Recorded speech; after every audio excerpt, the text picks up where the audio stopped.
If you're a Remax agent or a Remax broker owner, you probably saw the headline and figured your office just got sold. It didn't. And reading it that way is how agents make a 5-year decision on something that was never true. Real is buying the franchisor. It isn't buying the offices agents actually work in. That one difference decides who controls your commission split, your desk fee, and your renewal terms. In this video, I'll walk you through the 4 things that actually change hands at closing, the 3 roles inside Remax and why this reaches each one at a different speed, and the single date that decides when anything at your office is allowed to change. Let's do it. I'm Doug Smart, full stack developer with Smart Agent Alliance, an eXp Realty sponsor team. If you're tired of piecing together your own lead generation, follow-up, training, and support, that's exactly what we built at Smart Agent Alliance to solve. Our agents get a lead generation system, AI follow-up and appointment booking, premium training programs, weekly masterminds, and one organized portal that brings everything together, all at no additional cost. Want to see exactly what you get? The link is in the description. Okay, back to Remax acquisition. What actually changes hands? Let's start with the deal itself. Real Brokerage announced it was acquiring Remax Holdings on April 26, 2026, in a deal worth about $880 million. Shareholders on both sides approved it on August 14, 2026. Roughly 99% of Real shareholders voted yes, and holders are about 78.8% of Remax Holdings' voting power approved it too. Then, on August 21, 2026, the last approval standing in the way came through. The Supreme Court of British Columbia granted the final order, and closing is now scheduled for August 24, 2026, subject to the remaining conditions. So, this isn't a maybe anymore, it's a date on the calendar. Once it closes, the combined company will operate as Real Remax Group, headquartered in Miami and run by Real's chief executive, Tamir Poleg, with about $550 million in financing led by Morgan Stanley Senior Funding and Apollo Global Funding. Now here's the part that actually reaches you. What gets bought is Remax Holdings, the franchisor. That's 4 things: the Remax brand and the right to license it, the franchise fees that office owners pay, the Motto Mortgage franchise, the Wemlo loan processing platform. What doesn't get bought is the brokerages themselves, the agents affiliated with them, or any control over what happens inside those offices. Remax Holdings never owned them in the first place. It licensed the brand to independent franchise owners, so Real is buying brand rights and a fee stream, and the one thing that purchase can't do is change the terms inside an existing franchise agreement. If you want more clear, fact-based comparisons like this, subscribe so you don't miss the next one. 3 roles, 3 different outcomes. There are 3 roles inside Remax, and which one you hold explains how slowly this reaches you. Remax Holdings owns the brand and licenses it out. The broker owner signed a franchise agreement, leases the space, and runs the local office. The agent is an independent contractor affiliated with that office and isn't a party to that franchise agreement at all. Remax says in its own investor materials that it doesn't own any of the brokerages operating under its brand. Here's the rule that governs everything else. A franchise agreement survives a change of ownership at the top and runs until its stated end date. Fees, territory, brand standards, and renewal rights all live inside that agreement and inside the franchise disclosure document a franchisee receives before signing. Real can't change the office terms in the middle of that agreement. That same protection applies overseas.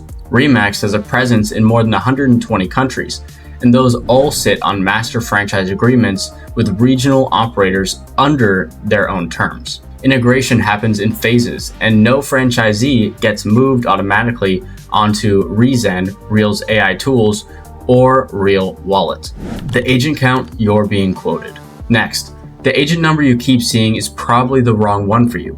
Remax reports agent count as a global network figure covering more than 120 countries, and that global number is the one everybody quotes. For the second quarter of 2026, Remax Holdings reported 149,267 agents worldwide. Here's how that breaks down. United States, 47,170 agents. Canada, 25,798 agents. And everywhere else, 76,299 agents. So if you're a US agent trying to size this up, 47,170 is your number, and it's down 5% from the same quarter a year earlier. Agents outside the US and Canada are now a slight majority of the network, and they're sitting under separate regional agreements, where broker-owner incomes get complicated. This next group faces the biggest change of anyone. So if you own your own office, this part is for you. A Remax franchise owner makes money two ways. The first is a desk fee, which is a flat monthly amount every affiliated agent pays whether they close anything that month or not. The second is a share of the transaction money collected at office level. That desk fee doesn't care about production, and that's the whole point of it. It's a floor. It shows up every month in a slow market and a fast one. Real's model doesn't have a broker-owner layer at all. Agents pay Real directly on an 85-15 split up to $12,000 annual cap, and there's no local owner in the middle who can charge them a monthly fee. All of that money goes to the brokerage instead. So there's no desk fee stream in that model for any owner to collect. The closest substitute is running a team, where the leader takes a negotiated share of what the team produces, but that only pays when somebody closes, so the floor you used to count on becomes a variable. Franchise ownership does still exist as a path, though eXp World Holdings bought the Next Home franchise in May 2026, which put a franchise brand and a cloud brokerage under the same parent company. That lets an owner keep the franchise structure they already know and still sit under a cloud brokerage parent. There's one more piece that gets shipped, and it's asset value. A franchise office is a business you can sell. A team doesn't transfer the same way when its leader steps back, because so much of what it's worth is tied to that one person. And the Next Home option comes with an honest trade-off, because customer recognition of that name doesn't match the Remax brand today. What's worth noting there is that the option exists, not how big it is. Does this put anyone in a revenue share line? There's a misconception going on around that I want to clear up. A sponsor line is just the record of which agent named which other agent as their sponsor when they joined a brokerage. It gets created when an agent signs an independent contractor agreement, and revenue share pays along that recorded line. So does this deal add anyone to a sponsor line? No. An acquisition adds agents at the company level. It doesn't write anybody into another agent's line. No Real agent picks up a sponsored agent out of this, and Remax agents aren't entering Real's revenue share program through it. If an office converts to Real's platform later, that runs through a corporate process, not an individual sponsorship, and the brokerage sets the program terms, not you. Separate from the merger, Real now requires US agents to hold a Real Wallet business checking account to receive revenue share starting September 1st, 2026.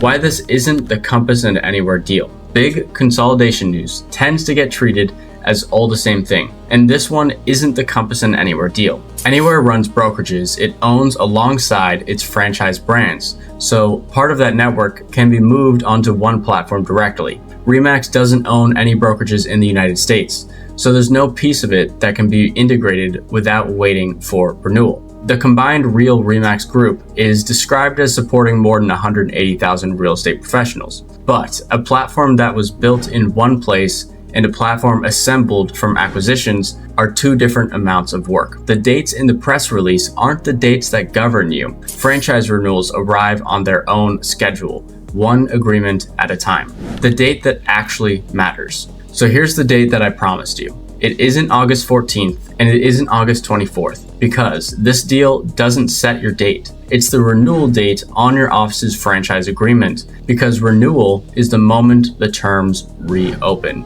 A franchise owner who reaches renewal has four choices. Re-up under whatever the combined company is offering. Operate as a team inside Real and give up the desk fee floor. Move the office to a different franchise brand or exit the business. Each one changes the economics in a different direction, and each one changes what the agents in that office are working under.